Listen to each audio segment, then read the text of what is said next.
ئەمڕۆ ئێمە بەیاننامەی تیمی گۆیژە بپارێزە دەخوێنینەوە. ئێمە وەکو بەشێک لە ڕێکخراوەکانی ژینگە پارێزی، چالاکوانی مەدەنی، مامۆستایانی زانکۆ، نووسەران، هونەرمەندان و چین و توێژە جیاوازەکانی هەرێمی کوردستان دەنگی ناڕەزایی و تووڕەیی خۆمان هەڵدەبرین بەرامبەر بە دەستدرێژی و پێشێلکاری ئەو پێشێلکاریانەی ئەمڕۆ لە هەرێمی کوردستان بەرامبەر بە ڕەگەزەکانی سروشت و دایکەزەوی دەکرێت. تیمی گۆیژە بپارێزە ئەو عەقڵەتە بەرژەوەندی خوازە سەرمایەداریە شەرمەزار دەکات کە تاکە ئامانجی پڕکردنی گیرفانی خۆیەتی و لە بەرامبەردا دەستی تەماحکارانەی لە قوڵایی زەوی گیر کردووە و تا ئاستی پایەماڵکردنی دۆڵ و دادڕین و نەهێشتنی شاخەکانی کوردستان هەنگاوی ناوە.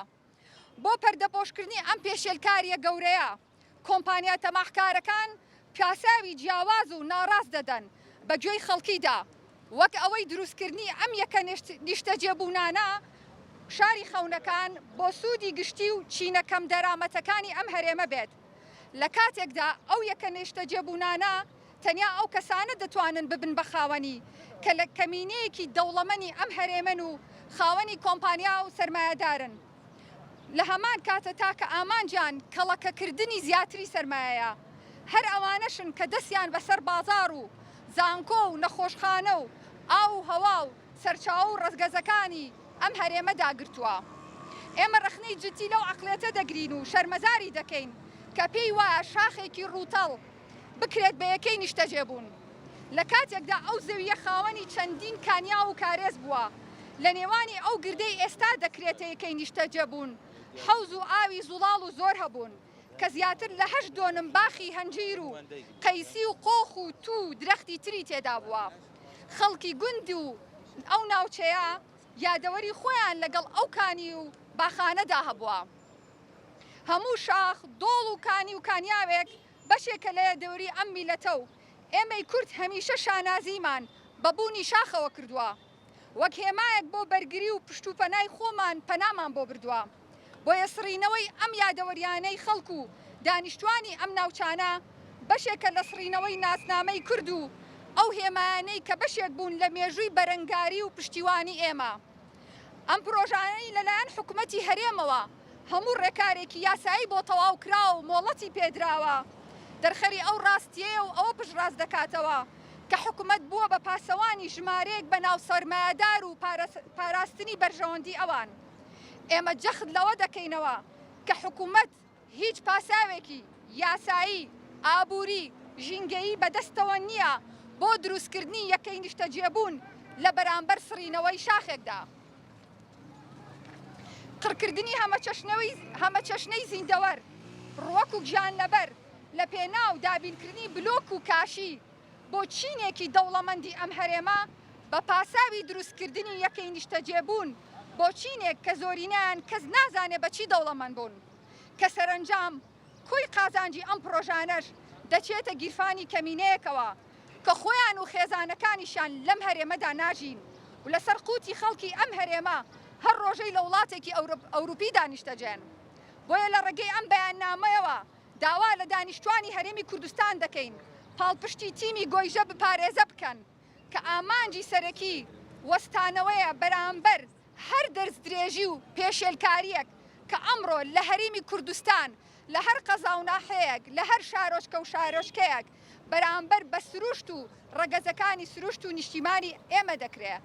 لە ئێستادا پەیام و ئامانجی سەرەکیمان دۆخی شاخی گۆیژەیە وەک دەستپێکێک بە هیوای ڕاگررتنی کۆی پێشێلکاری و دەستدرێژیەکانی دیکە بۆ سەرژینگە و سروشتی هەرێمی کوردستان و کوردستانی گەورە لە داهاتوودا. هەنووکە هەموو هەوڵێکمان خستۆتە گەڕ بۆی لایەنە پەیوەندیدارەکان یەکەم دەست بەجێ هەموو پرۆژانەی لە بناری گۆیژەدان ڕابگیرن بە چاوپۆشی لەوەی هیچ سەرمایەدارێک و چ کۆمپانیایەکە. دووەم پێویستە هەموو دامەزراوە یاسایی و جێبەجێکارە بەرپرسەکانی حکوومەتی هەرێم لە ڕێگەی یاسای ژمارە 8 ساڵی 2008 ڕێگری لە هەموو ئەو پێشێلکاری و دەستدرێژیانە بکە و ڕەزامەندی نەیە بەو پرۆژانەی کە دژەژینگەن. سێەم لێپرسینەوە لە فەرمانگەی ژینگە بکرێت کە چۆن ڕێگەی داوە ئەم پێشێلکاریانە بەرامبەر بە سروشت بکرێت. چوارەم لیژنەیەک لەلایەن شارەزایانی شارەوانی و یاسایی و ژینگە و ئابووریە و پێک بهێنرێ بۆ ڕاگررتنی هەموو پرۆژانەی پێشێلکاری دەکەن. پێنجەم پێویستە دەستەیەکی تایبەت لە ژینگە ناسان، یاسایی، ئابووری ناسان، شارەزایانی کشت و کاڵ و تەلارسازی، جەولۆجی، شوێنەوارناس و کەسانی دڵسۆزی ئەم نیشتیمانە پێک بهێنرێ کە بۆ پرۆژەکانی نیشتەجێبوون و هەر پرۆژەیەکی دیکە کە لە داهاتووە ئەگرێ بۆی بنەمای ژینگە دەستدرێژی نەکردنە سەر ژینگە بنەمای بڕیاردان بێ بۆ ئەو پرۆژانەی لە داهاتوودا دەدرێتەوە بەرهێنان و هەڵسەنگاندینیان بۆ بکرێ. شەشەم بەو پێوەی هەموو یاساکانی عێراق بە یاسای وەبەرهێنان ئاماژە بۆ کراویشەوە لەژێر چاودێری دەستوری دادگای فیدراڵیدان لە دەستوری عێراقدا بە پێی مادەی 26 کە دەڵێت وەبەرهێنان لەلایەن دەوڵەتەوە ئیدارە و پاڵپشت دەکرێ و یاسای بۆ دەردەکرێ. هەروەها لە مادەی 27 بڕگەی یەکەم ماڵی گشتی دەبێ بپارێزرێ و پاراستنی واجبە لەسەر هەموو هاوڵاتیەک کەواتە نابێت وەبەرهێنان بە جۆرێک بێت بە هەدەردان و بەخشینەوەی زەوی و داهاتی تێدا بێت وەک ئەوەی کە لە یاسای وەبەرهێنانی هەرێمی کوردستانە هەیە چۆنیان بێ زەویزاریان دابەش کردووە. لێرەدا دەپرسین دەرچوانی یاسایەک بەو جۆرە لە هەرێم کە زەوی و شاخ و باخ و سەوزایی کردوتە بەخشش بۆ بەرهێنەران و لە سایدا بوونەتە ملیێنێر و ملیاردێری دۆلار لەسەر موڵک و زەوی دەوڵەت پێچەوانەی دەقەکانی ئەو دەستورە نییە. ئەمێ پێتان ڕابگەێنین کە تیمی گۆیشە بپارێزا لە بەرواری 25/2024 لە شاری سلێمانی پێکهێنرا. ئەم تیمە بایەخ دەدات بەلایەنەکانی ژینگە و ڕەگەزەکانی لە ڕووی جیۆلۆجی و شوێنەوار و یاساییەوە.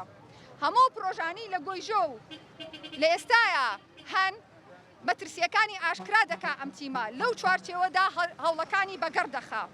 ئەم بەیاننامەی کە لێرە خوێندمانەوە لەلایەن زیاد لە 30 ڕێکخراوەوە و لەلایەن 250 کەسایەتیەوە واژۆ کراوە.